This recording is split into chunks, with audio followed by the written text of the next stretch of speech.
नमस्कार, आप सभी का स्वागत है यूथ अध्ययन के चैनल पे। देखिए एक बार फिर से मैं आप सभी के बीच एचपी टीजीटी कमीशन 2025 के लिए जीके का पार्ट 44 लेके आ चुका हूँ। पार्ट 44 का जो पहला क्वेश्चन है कि भरमौर का प्राचीन नाम था। अगर बात की जाए भरमौर के प्राचीन नाम की, तो भरमौर का प्राचीन नाम ब्रह्मपुर था। ऑप्शन बी यहाँ से बिल्कुल सही हो जाएगा। देखिए क्वेश्चन पूछने वाला क्वेश्चन ये भी पूछ सकता है कि किरग्राम किसका पुराना नाम था। तो बैजनाथ का जो पुराना नाम था वो किरग्राम था। ऑप्शन में देवरा दिया है, देवरा किसका पुराना नाम था, तो देवरा जो है वो जुब्बल का पुराना नाम था। तो याद रखना देवरा किसका पुराना नाम, जुब्बल का पुराना नाम देवरा था। इस बात को आपने याद रखना है। क्वेश्चन पूछने वाला यहाँ पर बिलासपुर भी दिया है, ये बिलासपुर नहीं, ये बिलासपुर है। बिलासपुर जो है वो कहलूर, बिलासपुर का जो पुराना नाम था वो क्या था, कहलूर था। तो याद रखना है बिलासपुर का पुराना नाम कहलूर था। तो चारों के चारों ऑप्शन हमने यहाँ से देख लिया। अगर आप भी एचपी टीजीटी कमीशन या जेबीटी कमीशन की तैयारी कर रहे हैं तो उसके लिए हमारे बैचेज अभी रनिंग में चल रहे हैं। अगर आप हमारे बैच के साथ जुड़ना चाहते हैं तो 7876145409। अब इस नंबर पे जल्दी से कांटेक्ट कर ले और हमारे बैच में आप जुड़ सकते हैं मात्र और मात्र 499 रुपये में, लाइव प्लस रिकॉर्डेड क्लास। अगर आप लाइव क्लास नहीं देख पा रहे हो तो आप रिकॉर्डेड भी बाद में क्लासेस को देख सकते हैं। देखिए बात कर रहे थे हम भरमौर की। भरमौर जो है ये चंबा में पड़ता है और भरमौर का जो पुराना नाम है वो ब्रह्मपुर था। अगर मैं बात करता हूँ चंबा और चंबा रियासत की, चंबा रियासत की जो स्थापना है बहुत बार पूछा गया है किसके द्वारा की गई है। तो चंबा रियासत की जो स्थापना है वो राजा मारू, किसके द्वारा, राजा मारू के द्वारा जो है चंबा रियासत की स्थापना की जाती है। और चंबा की जो राजा मारू थे जिन्होंने चंबा रियासत की स्थापना की, इनके द्वारा अपनी राजधानी भरमौर को बनाया गया। तो किस राजा ने अपनी राजधानी भरमौर को बनाया, तो राजा मारू ने चंबा रियासत की जो राजधानी है वो भरमौर को बनाया था। इस बात को आपने याद रखना है। अब क्वेश्चन पूछने वाला क्वेश्चन ये भी पूछता है कि जो आपका चंबा शहर है उसकी स्थापना किसके द्वारा की गई। तो अगर चंबा शहर की बात की जाए तो चंबा शहर की जो स्थापना है वो आदित्य वर्मन, किसके द्वारा, आदित्य वर्मन के द्वारा जो है वो चंबा शहर की स्थापना की जाती है। इस बात को भी आपने याद रखना है, मोस्ट इंपॉर्टेंट बात है। अब क्वेश्चन पूछने वाला क्वेश्चन ये भी पूछ सकता है कि चंबा के ऐसे कौन से राजा है जिन्होंने अपने नाम के पीछे वर्मन की उपाधि लगाई। देखिए चंबा के जितने भी राजा हैं उनके नाम के पीछे वर्मन ज़्यादातर लगता है। तो वर्मन की जो उपाधि लगाने वाले चंबा के ऐसे कौन से राजा थे, तो वर्मन की उपाधि लगाने वाले चंबा के राजा थे आदित्य वर्मन। याद रखना है क्या नाम था, आदित्य वर्मन। वर्मन की उपाधि लगाने वाले। क्वेश्चन पूछने वाला क्वेश्चन ये भी पूछ सकता है कि चंबा के ऐसे राजा जिन्होंने चूहों की हत्या पर रोक लगाई थी या चूहों के मारने पर रोक लगाई थी, तो इनका नाम था मूशन वर्मन। तो मूशन वर्मन चंबा के ऐसे राजा थे जिन्होंने चूहों के मारने पर रोक लगाई थी। इस बात को आपने याद रखना है। अब कुछ बेसिक क्वेश्चन जो आपसे कमीशन के एग्जाम में पूछे जा सकते हैं, तहसीलें पूछी जाती है। क्वेश्चन आता है कि चंबा में कौन कौन सी तहसील है। तो चंबा की बात कर ही रहे हैं तो मैं आज चंबा की तहसीलें भी आपके बीच लेके आया हूँ। क्वेश्चन पूछने वाला क्वेश्चन पूछ सकता है कि आपकी चुराहा तहसील कहाँ पर है। तो चुराहा तहसील जो है ये भी चंबा में पड़ती है। आपकी पांगी तहसील कहाँ पे, पांगी तहसील भी आपकी चंबा में है। भरमौर तहसील चंबा में है। भटियात चंबा में है। आपका सलूनी तहसील, सलूनी तहसील कहाँ पे, ये भी जो है आपकी चंबा में है। और ढलौजी तहसील, तो ये सारी की सारी तहसीलें जो है वो कहाँ पर है, और चंबा खुद भी एक वहाँ की तहसील है। तो चंबा की ये तहसीलें है, चुरा है, पांगी है, भरमौर है, भटियात है, सलूनी है और डलहौजी है। याद रखना है, मोस्ट इंपॉर्टेंट है। एक बार परीक्षा में क्वेश्चन पूछा गया था कि रविंद्रनाथ टैगोर कब चंबा आए थे और उस समय वो कितने वर्ष के थे जब वो चंबा के डलहौजी में आए थे। कहाँ पे आए थे, चंबा के डलहौजी में आए थे। ये आए थे 1873। और जब रविंद्रनाथ टैगोर चंबा आए थे तो उस समय जो उनकी उम्र थी वो बहुत कम थी। कितने वर्ष थी भाई, 12 वर्ष। इस बात को आपने याद रखना है। सुभाष चंद्र बोस भी चंबा आ चुके हैं। सुभाष चंद्र बोस की अगर बात करें तो ये 1837 में चंबा आए थे। 1837 में सुभाष चंद्र बोस चंबा आए थे। और 1873 में 12 वर्ष की अवस्था में अगर मैं बात करूं तो रविंद्रनाथ टैगोर जी कहाँ आए थे, चंबा आए थे। तो ये पहला क्वेश्चन हमने बहुत ही डिटेल से पढ़ा, आपको बहुत अच्छा भी लगा होगा।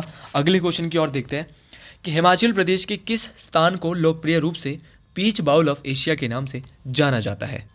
तो पीच बाउल ऑफ एशिया के नाम से राजगढ़ को जाना जाता है। ऑप्शन डी यहाँ से बिल्कुल सही हो जाएगा। देखिए क्वेश्चन पूछने वाला क्वेश्चन यहाँ से ये भी पूछता है कि पीच बाउल ऑफ एशिया के नाम से सिरमौर के राजगढ़ को जाना जाता है। ये भी आपको याद रखना है, ये जो peach bowl of Asia Rajgarh है ये सिरमौर जिले में पड़ता है। उसी प्रकार क्वेश्चन पूछने वाला क्वेश्चन ये भी पूछता है कि मिनी स्विट्जरलैंड के नाम से हिमाचल प्रदेश के किस स्थान को जाना जाता है। तो मिनी स्विट्जरलैंड के नाम से खजियार को जाना जाता है। और इसको कब मिनी स्विट्जरलैंड का दर्जा दिया गया था, तो याद रखना 7 जुलाई 1992। बहुत इंपॉर्टेंट है, 7 जुलाई 1992 को इसको मिनी स्विट्जरलैंड का दर्जा दिया जाता है। मोस्ट इंपॉर्टेंट बात है। और मिनी स्विट्जरलैंड का जो दर्जा खजियार को किसके द्वारा दिया गया था, तो ये दिया गया था विली पी ब्लेजर। याद रखना है, विली पी ब्लेजर के द्वारा जो है मिनी स्विट्जरलैंड का दर्जा जो है वो खजियार को, और ये मिनी स्विट्जरलैंड बनने वाला 160वां स्थान था, इस बात को भी आपने याद रखना है। ये सारे क्वेश्चन कमीशन की परीक्षा में कमीशन लेवल के हैं। उसी प्रकार अंगूरों की घाटी, लैंड ऑफ ग्रेप्स, तो लैंड ऑफ ग्रेप्स के नाम से रीबा वैली, रीबा घाटी को जाना जाता है, इस बात को आपने याद रखना, जो कि किन्नौर में स्थित है। मिनी लहासा के नाम से धर्मशाला को जाना जाता है। हिमाचल प्रदेश में valley of handi and milk, दूध एवं शहद की घाटी, तो दूध एवं शहद की घाटी है भैया चंबा घाटी, याद रखना है, मोस्ट इंपॉर्टेंट है। तो चंबा घाटी को दूध एवं शहद की घाटी कहा जाता है। उसी प्रकार आपकी ताबो मोनेस्ट्री, ताबो मठ की बात करता हूँ तो ताबो मठ को अजंता ऑफ हिमालय, याद रखना, अजंता ऑफ हिमालय जो है वो किसको कहा जाता है, तो अजंता ऑफ हिमालय जो है वो ताबो मठ को कहा जाता है। इस बात को आपने याद रखना कि ताबो मठ, जो ताबो मठ है उसको क्या कहा जाता है, तो ताबो मठ को अजंता ऑफ हिमालय कहा जाता है। उसी प्रकार एलोरा ऑफ हिमालय, एलोरा ऑफ हिमालय जो है वो मसरूर रॉकेट टेम्पल, याद रखना, मसरूर रॉकेट टेम्पल जो है इसको एलोरा ऑफ हिमालय कहा जाता है।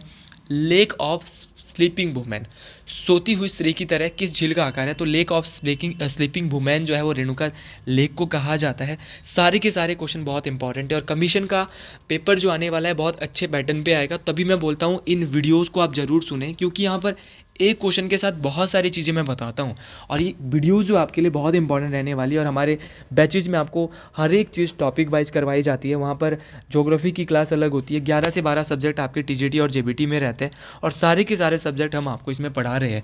तो आपके लिए जो बैच है वो बहुत इंपॉर्टेंट रहने वाला है अगर आप इसको ज्वाइन कर रहे हो, क्योंकि फ़ीस मात्र 499 रुपये। अगर कोई गरीब फैमिली से आता है और वो फ़ीस पे नहीं कर पा रहा है, तो मैं उसके लिए जो है फ़ीस तक माफ़ कर सकता हूँ अगर उसको पढ़ने की चाहत है तो यहाँ पे बात कर रहे थे लेक ऑफ स्लीपिंग वुमेन की, वो रेणुका झील है। लेक ऑफ डर्टी वाटर, गंदे पानी की झील, तो गंदे पानी की झील है कराली, बहुत इंपॉर्टेंट है। कराली झील कहाँ पर है, शिमला में है, इस बात को आपने याद रखना है।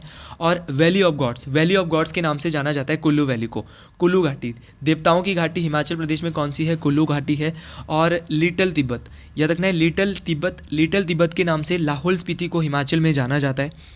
छोटी कांची, आप सभी जानते हैं कि मंडी को छोटी कांची कहा जाता है, मोस्ट इंपॉर्टेंट है।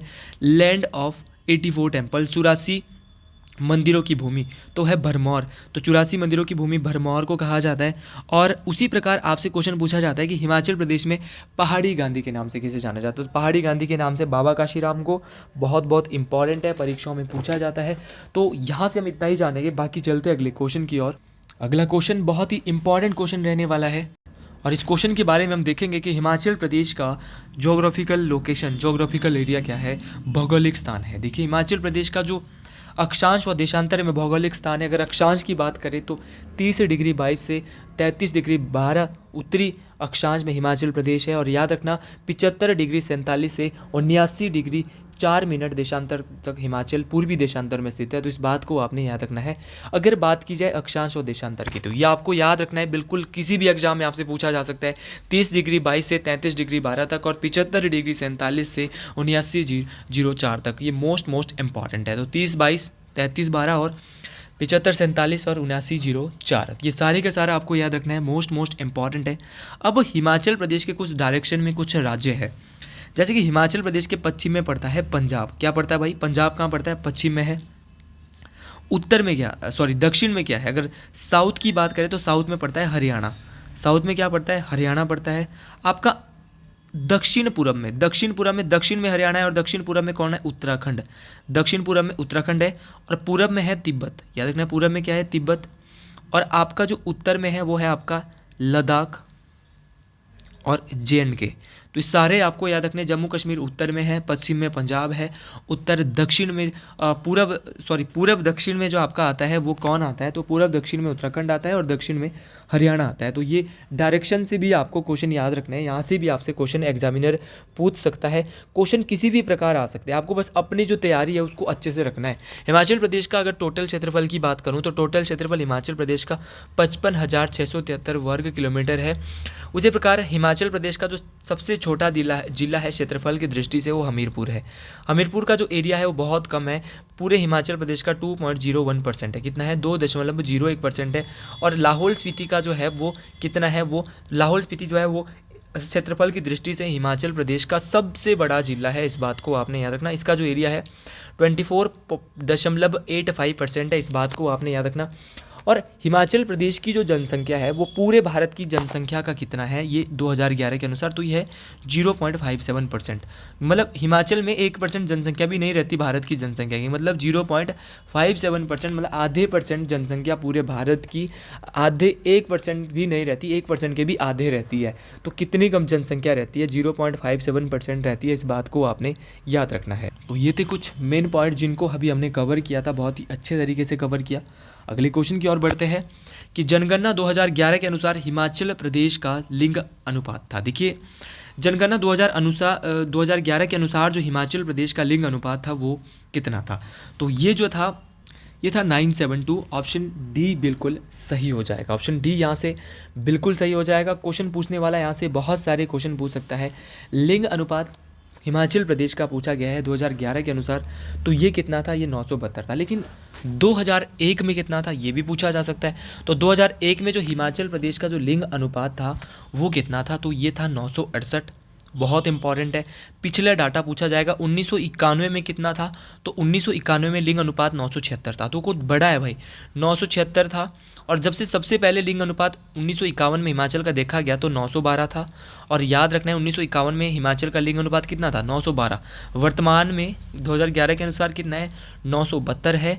2001 के अनुसार 968 था और 1991 के अनुसार 976 था। देखो पिछला पूछा जा रहा है क्योंकि 972 तो सबको आता है, लेकिन 2001 और 1991 वाला कौन याद करके जाएंगे, ये बहुत इंपॉर्टेंट है। और 1981 में कितना था, 973 था।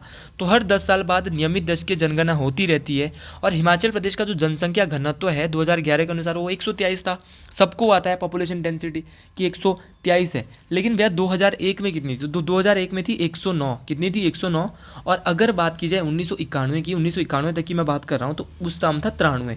तो ये याद रखना है, 93 1991 में लिंग अनुपात था, फिर 2001 में फिर सेंसस हुआ, फिर 109 थी जनसंख्या घनत्व, और उसके बाद कितना था, 123 था। अब साक्षरता दर की अगर बात करें तो साक्षरता दर था 82.80% 2011 में। लेकिन 2001 का किसको आता है, 2001 में जो हिमाचल प्रदेश का साक्षरता दर था वो 76.48% था। और 1991 में जो है वो 63.86% था। ये डाटा अगर आप कमीशन का पेपर देने जा रहे हो ना, ये डाटा आपको बहुत काम आने वाला है, ये डाटा आपको नंबर दिलाने वाला है। तो ये सारी बातें आपको याद रखनी है। और हिमाचल प्रदेश के किस जिले का जनसंख्या घनत्व और पॉपुलेशन डेंसिटी सबसे ज़्यादा थी, लिंग अनुपात भी सबसे ज़्यादा हमीरपुर का था 1096, और पॉपुलेशन डेंसिटी भी 406 सबसे ज़्यादा किसकी थी, हमीरपुर की। पॉपुलेशन डेंसिटी होती है कि 1 किलोमीटर के पीछे कितने लोग रहते हैं। और अगर लिंग अनुपात की बात करता हूँ, सेक्स रेशो की बात करता हूँ, तो सेक्स रेशो का मतलब होता है कि कितने पुरुष है महिलाओं के ऊपर, महिलाओं के ऊपर कितने पुरुष है। तो इस बात को आपने याद रखना है, बहुत बहुत इंपॉर्टेंट है। अगले क्वेश्चन की बात करते हैं कि हिमाचल प्रदेश की सबसे बड़ी कृत्रिम झील कौन सी है। देखिए रेणुका भी नहीं है सबसे बड़ी कृत्रिम, रिवाल्सर भी नहीं है, पंडोह भी नहीं है, क्योंकि पंडोह तो सबसे छोटी कृत्रिम है। कृत्रिम का जो अर्थ होता है वो होता है मानव निर्मित झील, तो ऑप्शन डी बिल्कुल सही हो जाएगा।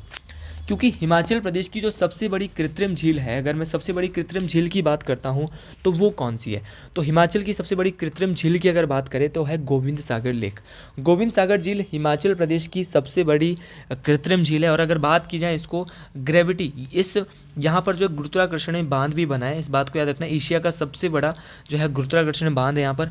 और पंडित नेहरू के द्वारा जो है जो आपका गोविंद सागर झील है, गोविंद सागर जो डैम है, इसको जो है पुनरुत्थानशील भारत का नया मंदिर भी कहा गया था, या इंग्लिश में new temple of resurgent India. तो new temple of resurgent India के इस झील को तो बोलेंगे सबसे बड़ी कृत्रिम झील हिमाचल प्रदेश की गोविंद सागर झील, इस बात को आपने याद रखना है। देखिए गोविंद सागर झील जो हिमाचल प्रदेश के बिलासपुर जिले में स्थित है और ये सबसे बड़ी मानव निर्मित झील है। अब क्वेश्चन पूछने वाला क्वेश्चन यहाँ से बहुत सारे बनाएगा, बोलेगा कि आप रेणुका झील के बारे में क्या जानते हैं, क्योंकि ऑप्शन में रेणुका झील दिया है। और अगर रेणुका झील की बात करें तो ये हिमाचल प्रदेश की सबसे बड़ी प्राकृतिक, सबसे बड़ी नेचुरल झील है। थोड़ी देर पहले मैंने बताया था ये लैंड ऑफ स्लीपिंग वुमेन, तो याद रखना सोई हुई स्त्री की तरह जिसका आकार है, तो याद रखना रेणुका झील का जो आकार है वो सोई हुई स्त्री की तरह, इस बात को आपने याद रखना है, बहुत बहुत इंपॉर्टेंट है। और अगर रेणुका झील की बात करें तो ये पूरे भारत का सबसे छोटा रामसर स्थल भी है। और यहाँ पर दिवाली के 10 दिन बाद जो है वो क्या मनाया जाता है, रेणुका मेला मनाया जाता है, इस बात को भी आपने याद रखना है। यहाँ पर रिवाल्सर दिया है। अगर रिवाल्सर की बात करते हैं तो अगर रिवाल्सर की बात करता हूँ मैं, तो रिवाल्सर झील जो है वो मंडी में है। इस बात को आपने याद रखना है, मोस्ट इम्पॉर्टेंट है। और इसको 7 टापुओं की झील, रिवाल्सर झील की बात करते हैं तो ये मंडी में है और इसको 7 टापुओं की झील कहा जाता है और इसको पद्माकन भी कहा जाता है। तो हिमाचल की ऐसी झील इसको 7 टापुओं की झील या पद्माकन कहा जाता है। तो पद्माकन भी जो है वो इसी झील को कहा जाता है, मोस्ट इंपॉर्टेंट है, क्योंकि ऐसा माना जाता है कि यहाँ पर जो है वो जो ऋषि पद्म संभव है उनकी आत्मा का वास है। तो ये भी आपको याद रखना है, बहुत बहुत इंपॉर्टेंट है। और ये जो झील है ना रिवाल्सर झील, यहाँ पर हिंदू बौद्ध और सिख तीनों धर्मों के जो है वो धार्मिक ये जगह है, स्थान है, तीनों धर्मों के मंदिर एक साथ है। तो कहाँ पर है? रिवाल्सर झील में। पंडो की बात करते हैं। पंडो जो है वो 14 किलोमीटर लंबी झील है और याद रखना है कि पंडो झील जो है वो हिमाचल प्रदेश की सबसे छोटी कृत्रिम झील है। इस बात को भी आपने याद रखना है। सारे क्वेश्चन बहुत बहुत इंपॉर्टेंट रहते हैं। अगला क्वेश्चन जरूर देख लेते हैं कि गौरी देवी का टिब्बा हिमाचल प्रदेश के किस जिले में स्थित है? जी हाँ, बिल्कुल, गौरी देवी की टिब्बे की बात हो रही है। गौरी देवी का जो टिब्बा है वो चंबा में स्थित है। या गौरी देवी का टिब्बा ही चंबा में? नहीं जी, बहुत सारे क्वेश्चन यहाँ से पूछा जाते हैं। गौरी देवी का जो टिब्बा है वो चंबा में है, लेकिन इसके अलावा नरसिंह टिब्बा कहाँ पर है? तो नरसिंह टिब्बा भी चंबा में है। आपका तामसर चोटी भी आपकी चंबा में है। और पीर पंजाल जो पीक है वो चंबा जिले की सबसे ऊंची चोटी है। इस बात को आपने याद रखना। कैलाश चोटी जो भरमौर के चंबा में है, इस बात को आपने याद रखना है। बड़ा कंडा, तो बड़ा कंडा पीक कहाँ पे? तो बड़ा कंडा पीक भी जो है वो भी यहीं पर है, भरमौर में। इस बात को आपने याद रखना है। वही ऑप्शन में कुल्लू दिया है। अगर कुल्लू की बात करते हैं तो कुल्लू में आपकी सांच चोटी है, पतालसू चोटी है, पीर पार्वती चोटी है, आपकी इंदर किला बहुत बार पूछी गई है, कुल्लू में है। आपका श्रीखंड पीक कुल्लू में है, मेवा कुंदिनो पीक कुल्लू में है, दियो टिब्बा कुल्लू में है, सोलंग पीक जो है वो भी कुल्लू में है, इंद्रासन चोटी कुल्लू में है, आपकी डिब्बी बोकरी पिरामिड कुल्लू में है, और घोरातन तनु जो ये भी कहाँ पर है? कुल्लू और कांगड़ा दोनों में है घोरातन तनु। और हनुमान टिब्बा जो है कुल्लू जिले की सबसे ऊँची चोटी है। हमीरपुर में कोई मुख्य रूप से कहूँगा तो अहवा देवी जो है सबसे ऊंची चोटी है चंबा जिले की। और बिलासपुर की जो सबसे ऊंची चोटी है, यहाँ पे नैना देवी की पहाड़ियाँ हैं। और यहाँ की जो सबसे ऊंची चोटी है वो कौन सी है? तो बिलासपुर की अगर बात करता हूँ तो बिलासपुर की जो सबसे ऊंची चोटी है वो बहादुरपुर है, जिसकी ऊंचाई 1980 मीटर है। तो इस क्वेश्चन से हम इतना ही जानेंगे, बहुत सारी चीज़ें हम जान चुके हैं। सिरमौर जिले की सबसे ऊंची चोटी चूड़धार है, जो कि शिमला और सिरमौर को अलग करती है। और शिमला की सबसे ऊंची चोटी जो है वो चांसल चोटी है। इस बात को आपने याद रखना। शिमला की सबसे ऊंची चोटी चांसल है। शिमला और सिरमौर की सबसे ऊंची चोटी चूड़धार है, जहाँ पर भगवान शिरगुल महाराज का मंदिर भी है। और शिरगुल महाराज की जो कृपा है वो आपके ऊपर सदा बनी रहेगी, अगर आप बहुत अच्छे से अपनी पढ़ाई को आगे बढ़ाएंगे। अगला क्वेश्चन कि फुलेस त्यौहार हिमाचल प्रदेश की किस जिले में मनाया जाता है? तो फुलेस त्यौहार की बात हो रही है। फुलेस त्यौहार जो है हिमाचल प्रदेश के किन्नौर जिले में मनाया जाता है। अब फुलेस तो किन्नौर में मनाया जाता है, अब इसके अलावा किन्नौर में और कौन कौन से फेस्टिवल होते हैं? तो किन्नौर में फुलेस फेस्टिवल होता है, किन्नौर में उकियांग फेस्टिवल होता है, किन्नौर में आपका फागली फेस्टिवल होता है, लोसर फेस्टिवल। और अगर लोसर की बात करें तो लोसर किन्नौर और लाहौल स्पीति दोनों जिले में मनाया जाता है। किन्नौर में भी मनाया जाता है और लाहौल स्पीति में भी। लोसर एक नव वर्ष का त्यौहार है जो कि तिब्बतियों के द्वारा मनाया जाता है, इस बात को भी आपने याद रखना। तो उखियांग हो गया, फुलेच हो गया, फागली हो गया, लोसर हो गया, साजो फेस्टिवल हो गया, खेपा फेस्टिवल हो गया, ये सारे के सारे। साजो और खेपा भी बहुत इंपॉर्टेंट है, ये भी किन्नौर जिले में ही मनाया जाता है। अगर देखिए बात की जाए किन्नौर के कुछ मैरिज की, विवाह के टाइप भी है। तो जैसे जानेकंग हो गया, जानेतंग हो गया, तो जानेकंग और जानेतंग क्या है? एक विवाह के, एक मैरिज के टाइप है। और ऐसे क्वेश्चन देखो कमीशन के पेपर में पूछे जाएंगे कि जानेकंग और जानेतंग क्या है? तो जानेकंग और जानेतंग जो है मैरिज के टाइप है। दम चालीसम भी आपने सुना होगा, दम चालीसम। तो दम चालीसम हो गया, दरोश हो गया, दुबदुब हो गया, ये सारे के सारे जो है वो क्या है? मैरिज के टाइप है। अब ब्रेकफास्ट को यहाँ पर क्या कहा जाता है किन्नौर में? तो किन्नौर में ब्रेकफास्ट को काऊ कहते हैं। क्या कहते हैं? काऊ। और लंच को जो है वो शील, लंच को क्या कहा जाता है भाई? शील कहा जाता है। और जो ब्रेकफास्ट होता है, ब्रेकफास्ट और जो डिनर होता है उसको काऊ बोलते हैं। और शराब को क्या बोला जाता है? तो शराब को जो है छम बोला जाता है। तो ये सारी बातें आपको याद रखनी है, मोस्ट इंपॉर्टेंट है, परीक्षाओं में ये काम आने वाली चीज़ें हैं। अगले क्वेश्चन की ओर बढ़ता है, क्योंकि वीडियो मैं ज़्यादा लंबी नहीं बनाता, मैं 20 मिनट की हद से ज़्यादा वीडियो बनाता हूँ, क्योंकि मैं जानता हूँ कि एक इंटरेस्ट अगर एक बच्चे को बन सकता है तो 20 से 22 मिनट अच्छे से इंटरेस्ट बना रहता है, इसलिए हमारी वीडियो छोटी और बेहतरीन होती है। तो डूंगरी मेला हिमाचल प्रदेश के कौन से ज़िले में मनाया जाता है? तो डूंगरी मेला जो है हिमाचल प्रदेश के कुल्लू ज़िले के मनाली में मनाया जाता है, इस बात को आपने याद रखना है, मोस्ट इंपॉर्टेंट है। देखिए हिडिंबा जो ये डूंगरी मंदिर है ये कहाँ पर है, तो डुंगरी मंदिर कुल्लू के मनाली में है और इस मंदिर को पैगोडा शैली में बनाया गया। किस आर्किटेक्ट शैली में? पैगोडा आर्किटेक्ट शैली में बनाया गया। और किसने बनाया? राजा बहादुर सिंह। राजा बहादुर सिंह के द्वारा जो है इस हिडिंबा मंदिर को बनाया गया है। और यहाँ पर हर वर्ष मई के महीने में जो है ये डुंगरी मेला लगता है हर वर्ष। इस बात को आपने याद रखना, मोस्ट इंपॉर्टेंट है। हर दूसरे वर्ष या हर वर्ष, मुझे इसका थोड़ा आइडिया नहीं लग रहा है। और कुल्लू में एक जो है वो बुंडा उत्सव भी होता है। बुंडा उत्सव की अगर मैं बात करता हूँ तो ये कुल्लू के निर्मण में मनाया जाता है, जहाँ पर भगवान परशुराम की पूजा की जाती है। कुल्लू की जो निर्मण की जो है वो हिमाचल प्रदेश में बूढ़ी दिवाली। तो बूढ़ी दिवाली कहाँ की फेमस है? तो कुल्लू के निर्मण की जो बूढ़ी दिवाली है वो भी बहुत फेमस है। ऐसा नहीं कि सिरमौर आदि ज़िले में भी बूढ़ी दिवाली मनाई जाती है, लेकिन भैया जो सबसे फेमस अगर मैं बूढ़ी दिवाली की बात करूँ तो निर्मंड की बूढ़ी दिवाली है। अगला क्वेश्चन है कि माउंट एवरेस्ट पर फतेह करने वाली सबसे छोटी लड़की, तो वो थी डिकी डोलमा। कब किया था इन्होंने? 1993 में फतेह किया था। ये कहाँ से आती है डिकी डोलमा? तो ये मनाली से संबंधित है, डिस्ट्रिक्ट कुल्लू के मनाली से। इस बात को आपने याद रखना, बहुत बार पूछा गया है। और इनको डिकी डोलमा को ना 1994 में नेशनल एडवेंचर अवार्ड से भी सम्मानित किया गया है। तो हिमाचल प्रदेश में किस पर्वतारोहण को नेशनल एडवेंचर अवार्ड मिला है? तो डिकी डोलमा को मिला है। माउंट एवरेस्ट पे चढ़ने वाली पहली भारतीय महिला बचेंद्री पाल कब चढ़ी थी? 1984 में चढ़ी थी। इस बात को आपने याद रखना है। थोड़ा मैं फास्ट बोल रहा हूँ क्योंकि अब वीडियो ख़त्म होने वाली है। और हिमाचल प्रदेश का जो पर्वतारोहण संस्थान है उसकी स्थापना 1961 के आसपास जो है वो मनाली में, कहाँ पर की गई थी? मनाली में की गई थी। और पूरे विश्व में कौन सबसे पहले माउंट एवरेस्ट में चढ़ी थी? तो वो चढ़ी थी जूको तबई। तो अगर आपको ये वीडियो अच्छी लगी है तो कॉमेंट बॉक्स में ज़रूर लिखे हर हर महादेव।